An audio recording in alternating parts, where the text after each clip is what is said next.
जय गुरु जी। संगत जी, गुरु जी महाराज के कुछ अनमोल वचनों के साथ आज फिर संगत जी गुरु जी के कहे हुए एक एक वचन को हम जीवन में उतार लेते हैं, हमें जीवन जीने का ढंग आ जाता है। संगत जी, हमारा जीवन आसान हो जाता है, क्योंकि कलयुग में सबके जीवन में परेशानियां हैं, दुख हैं, तकलीफ है, और गुरु जी ये अनमोल खजाना अपने वचनों का इन्हीं परेशानियों से लड़ने के लिए हमें देके गए हैं। संगत जी, गुरु जी का एक एक वचन ध्यान से सुने, जीवन में उतारें, तभी हमारा गुरु जी से जुड़ने का फायदा है। संगत जी, गुरु जी के बताए हुए बातों पे ही चलना, गुरु जी को मानना है।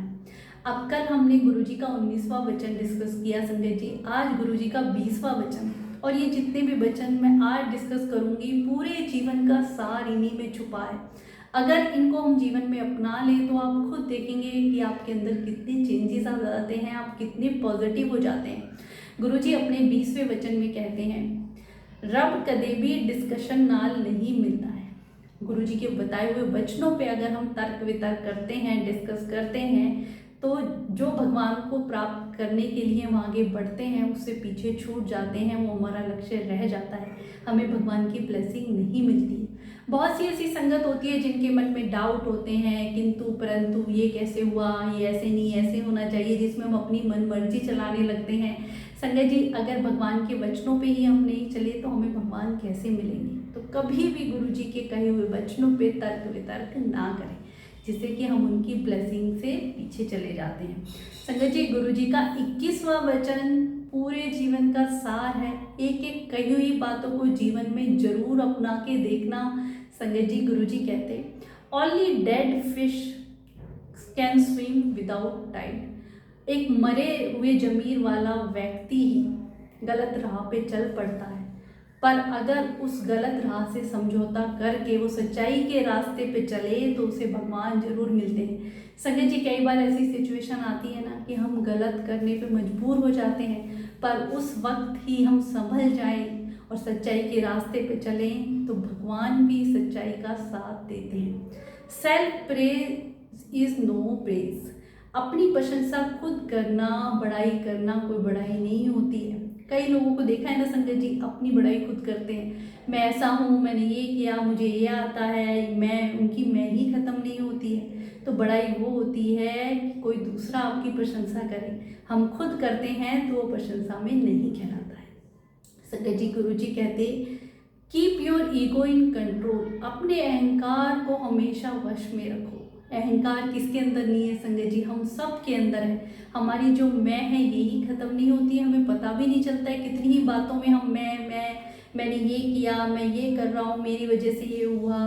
संगत जी, सब कुछ करने वाले परमात्मा हैं। वो प्यारा सा भजन है ना, मेरा मुझ में कुछ नहीं, जो कुछ है सो तेरा। जब ये बात हमारी समझ में आ जाएगी ना कि हम कुछ भी नहीं है करने वाले, वो परमात्मा ही हैं जो कर रहे हैं, हम केवल एक माध्यम मात्र जरूर हैं। जब तक हर कोई अपनी ईगो लेके, अपनी मैं कि मैं बहुत बड़ा ऑफिसर हूँ या मैं बहुत पढ़ा लिखा हूँ, गुरुजी के दरबार में ये मैं लेके गए, उनको कभी गुरुजी की ब्लेसिंग नहीं मिली। संगत जी, जब एक संगत बुजुर्ग व्यक्ति थे, गुरुजी के दरबार में पहली बार गए तो गुरुजी उन्हें देखते ही बोले, अंकल जा कल टेस्ट करा लेना और जा तेरा कल्याण की था। अब अंकल हैरान कि गुरुजी ने मुझे पहली बार में ही ब्लेस कर दिया। तो गुरुजी के पास एक संगत बैठी हुई थी, तो वो अंकल बोले, गुरुजी मैं 6 महीने से आ रहा हूँ और आपने इनको आते ही ब्लेस कर दिया, मुझे आज तक नहीं किया। तो गुरुजी बोले, तेरे अंदर मैं ही इतनी है, इतनी ईगो है जो आज तक भी खत्म नहीं हुई है। जब तेरी ईगो खत्म हो जाएगी तो मैं तुझे ब्लेस कर दूंगा, वरना तो मेरे दरबार में बार बार तुझे हाजिरी लगानी पड़ेगी। संगत जी, तो आपने देखा क्या समझा इस चीज़ से कि अगर हम अपनी मैं और ईगो लेके गुरुजी के दरबार में जाएंगे तो गुरुजी की ब्लेसिंग हमें कभी नहीं मिलेगी। और ईगो को छोड़ना आसान नहीं है संगत जी, हम कर भी नहीं सकते हैं। ये केवल हमारे भगवान ही है जो हमें वो शक्ति दे सकते हैं कि हम अपनी ईगो को छोड़ दें। ये एक ऐसी बुराई है, ऐसा गुण है, हमारे वश में नहीं है। गुरुजी के चरणों में अरदास लगाया करो, गुरुजी महाराज हमारी मैं को छुड़वा दो, अपने चरणों में अपनी भक्ति में हमें लगा लो, हम केवल आपका ध्यान करें, जितनी भी हमारे अंदर ये मैं है ये छूट जाए। संगत जी, फिर गुरु जी कहते कि तुम्हारी असली दौलत तुम्हारी सेहत है, क्योंकि संगत जी सेहत अगर हम स्वस्थ ही नहीं हैं तो हम क्या कर पाएंगे, ना ही हम भक्ति कर सकते हैं, ना ही हमारा किसी चीज़ में मन लगेगा। तो गुरुजी ने क्या कहा, हेल्थ तुम्हारी सबसे अच्छी दौलत है, खूब सैर किया करो, सैर चंगी होती है। गुरुजी हमेशा मना करते थे कि जिम मत जाया करो, इससे अच्छा है तुम नेचुरल कहीं भी अपना नेचुरल देखें ना संगत जी, अपना प्राकृतिक वातावरण कितना अच्छा है जिसमें हम बाहर निकलें, शुद्ध हवा लें और वॉक करें। गुरुजी कहते थे खूब वॉक किया करो। गुरुजी जिम वगैरह जो भी संगत जाती थी उन्हें मना करते थे। तो असली दौलत हमारी सेहत ही है। जब हम स्वस्थ हैं, स्वस्थ मन में ही स्वस्थ, कहते हैं ना भक्ति में भी तभी मन लगता है जब हमारा मन खुश होता है। और मन खुश कब होगा, जब हम स्वस्थ होंगे संगत जी। और गुरुजी कहते कि लाइफ इज़ नॉट ईजी, जीवन इतना आसान नहीं है। जो केवल प्रार्थना करेगा, प्रे करेगा, बस वो ही बच सकता है। और जो प्रार्थना में शक्ति है वो कहीं भी नहीं है। हर मसले का, कहते हैं ना, हर मसले की दवाई प्रेयर है। जब तुम प्रार्थना करते हो, प्रेयर करते हो, तो तुम्हारी हर परेशानियों का हल उसमें हो जाता है। ये जीवन इतना आसान नहीं है संगत जी। हम ब्लेस्ड तभी फील करेंगे जब हम अपने भगवान के चरणों में प्रेयर करते हैं। और प्रेयर में इतनी शक्ति होती है संगत जी। कई बार होता है ना कि हम सब मिलके, हमारी फैमिली में कोई बीमार हो जाता है तो गुरुजी महाराज के चरणों में कैसे बैठ जाते हैं और कैसे वो तुरंत रास्ता भी दिखाते हैं और हमारी परेशानी भी दूर कर देते हैं। तो इस कलयुग वाले जीवन में हर किसी के जीवन में कठिनाइयाँ हैं, परेशानियाँ हैं, उनको दूर करने के लिए हमेशा हमें अपने भगवान के चरणों में अरदास लगानी चाहिए, प्रे करनी चाहिए संगत जी। वही असली मर्ज है हर चीज़ की समस्या का, एक दवाई है हर चीज़ का संगत जी। कोई भी बीमार हो जाता है, गुरुजी के चरणों में जाके बैठ जाया करो, वो अरदास लगा दिया करो, गुरुजी ज़रूर सुनते हैं संगत जी। गुरुजी महाराज के बराबर दयालु कोई नहीं है। गुरुजी का 21वां वचन ये था, अब गुरुजी का 22वां वचन संगत जी।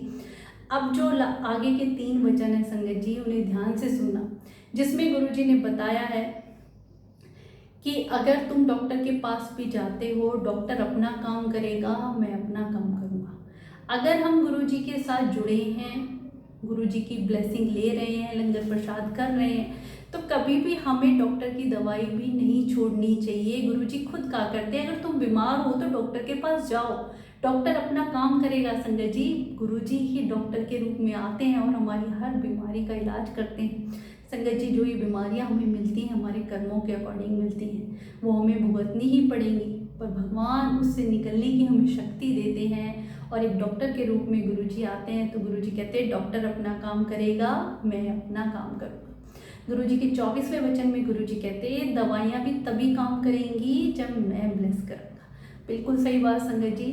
बहुत सी ऐसी संगत हैं जो इतनी क्रिटिकल कंडीशन में होती है और गुरुजी महाराज की अगर ब्लेसिंग उनके साथ है, कितनी बार ऐसा होता है हॉस्पिटल में गुरुजी का जल प्रसाद दिया जाता है या मंत्र जाप आईसीयू में किसी न किसी तरीके से उस संगत तक पहुंचाया जाता और इतनी क्रिटिकल कंडीशन से भी वो बाहर आ जाते, डॉक्टर हैरान रह जाते। तो मेडिकल साइंस हमारे गुरुजी महाराज के सामने फेल है संगत जी। दवाइयाँ भी तभी काम करेंगी जब गुरुजी महाराज आपको ब्लेस करेंगे। गुरुजी की महाराज के जल प्रसाद के साथ आप कोई भी आपकी दवाइयाँ चल रही हैं, आप उन्हें लें तो वो तुरंत असर करेंगी और आपको ठीक भी कर देंगी। गुरुजी का आप लंगर प्रसाद देते हैं तो उसके साथ आप दवाइयाँ भी खाएं, ऐसा नहीं कि दवाइयाँ आपको छोड़नी है। गुरुजी की अपनी ब्लेसिंग है, डॉक्टर जो काम कर रहा है उन्हें करने दें, वो जो दवाई दे रहे हैं, जो कर रहे हैं वो सब चलेगा संगत जी। पर बस गुरुजी को याद रखना है, उनकी ब्लेसिंग हमें अपने साथ रखनी है। तो गुरुजी हर पल होते हैं और हमें ब्लेस करते हैं। और कैसे हमारी ऐसी लाइलाज बीमारियों को भी गुरुजी ठीक कर देते हैं। कितनी ऐसी संगत है, लास्ट स्टेज कैंसर हुआ करते, गुरुजी महाराज ने उनकी बेड़े पार कर दिए संगत जी।